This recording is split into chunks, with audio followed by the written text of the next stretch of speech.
Hey, welcome, Nicola. Thanks for joining. Do you mind to briefly introduce yourself? Hey Ruben, great to be with you. Well, I'm Nikola Bojinovic. I'm a VP and GM of End User Computing at Nutanix. I live in the Bay Area and I have been here in the US for 20 years. I'm originally from Serbia, but I moved to US in 2000 for grad school and then started a couple of companies.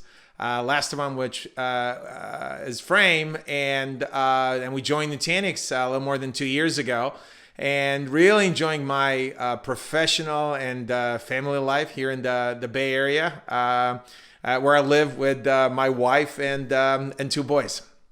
Yeah, how would your wife or maybe best friends describe what you do for a living? That's a good question. My wife would be you're, doing something with the computers and then the cloud, and you're in meetings all day. Like, now she sees that, and it's probably very different. And she saw firsthand. And it's when you start a company, it's never. An individual effort. I mean, it's a team effort, and not only by people who build a company with you, but people who are around you, namely, your spouse. So it was a lot of building, a lot of hard work, navigating challenges together, and really just being ready and willing to embrace new and to adjust. And when you have a good environment, then it works. And it's more likely that it's going to work out well at the end. Yeah. Hey, what are you super excited about? Could be IT, could be outside IT. Doesn't matter. What is super exciting for you? I'd say, like, generally, I am very excited about technology. I'm, engineering by training. My grad school work was on video processing, computer vision, and then I started a software company, a company called Motion DSP before Frame, and then Frame is a platform as a service company, and then user computing space. So I'm very much in love with technology. Not only things that I do, but in general, I think technology is what is moving us forward. If you look at quality of life, life expectation, freedom overall for the civilization of the last couple of thousands of years, it's technology that's been moving us forward.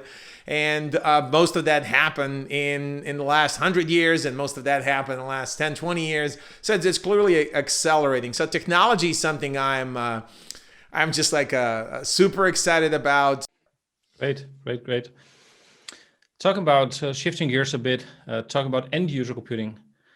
If you describe like end user computing in one or maybe two sentences, what is EUC? What is end user computing? Well, for me, it is a great way to make people more productive, to get more out of individual people, and to get more out of teams, and to deliver what the users, it's like end user computing, what users need, when they need it. So that it's just there, it just works. And especially, when executed right and executed at scale, I think it can make us all a lot more productive and a lot more collaborative, which are two things that I hit earlier on as something that makes me really, really excited. Yeah. So connected to that, the other question could be, what is the future of EUC then?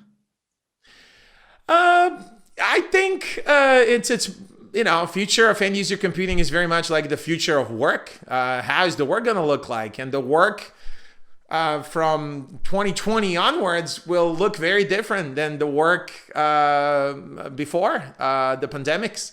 We are all working from home.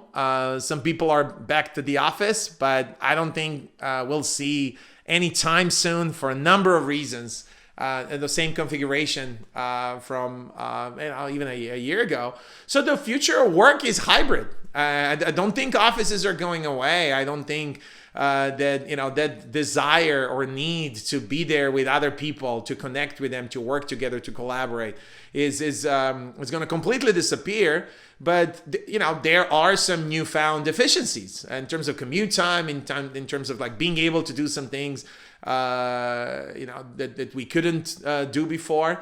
So that is the future of end user computing, because end user computing is ultimately tied to work. So I think it's like, some will be from home, some will be from the office, some will be on-prem, some will be in the cloud. If you talk about where the technology sits, some will be Windows, some will be, delivered individual applications. I think like we will see in certain areas more, Linux applications that are already out there. There'll be some x86. I think like, what's happening with ARM. I think people have been talking about this for a long, long time, but it's for real right now. So you have Apple, launching on the physical device side, obviously into ARM.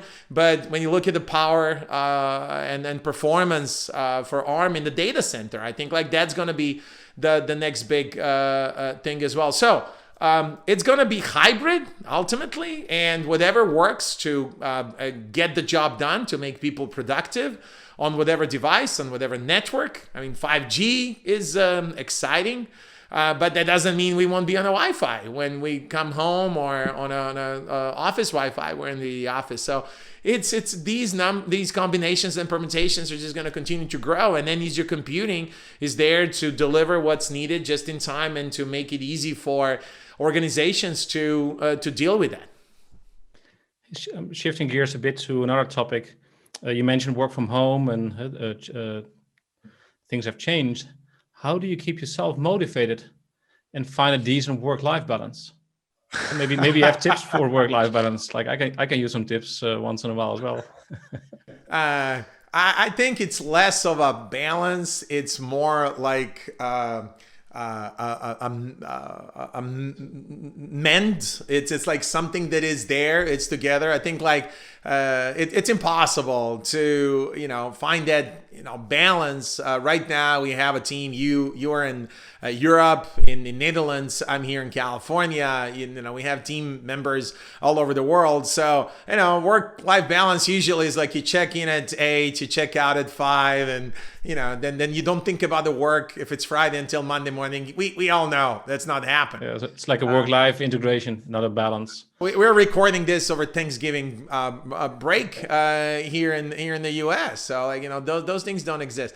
I guess part of I'd say motivation, and now having kids that are growing up, and seeing a little bit of myself in them, and obviously seeing what's not the same, is having that drive and having grit. I guess like that's just my DNA, because even when I don't have to do things perfectly, I mean, it's like I usually don't know how to do them any other way. And then you have that self-motivation, self-drive. But I'd say right now, after doing this for almost 15 years, the big part of it comes from a real, genuine a sense of a responsibility for both customers and the team. And now we have many hundreds of customers everywhere in the world that are relying on stuff that we build, and it's a service. It's up 24/7 as a people whose businesses rely and count on us to be there. So it's a sense of responsibility.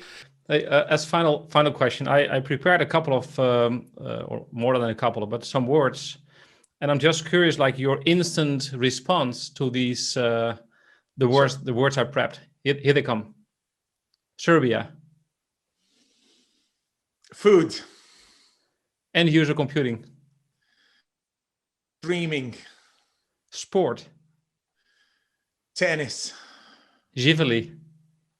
Rakia.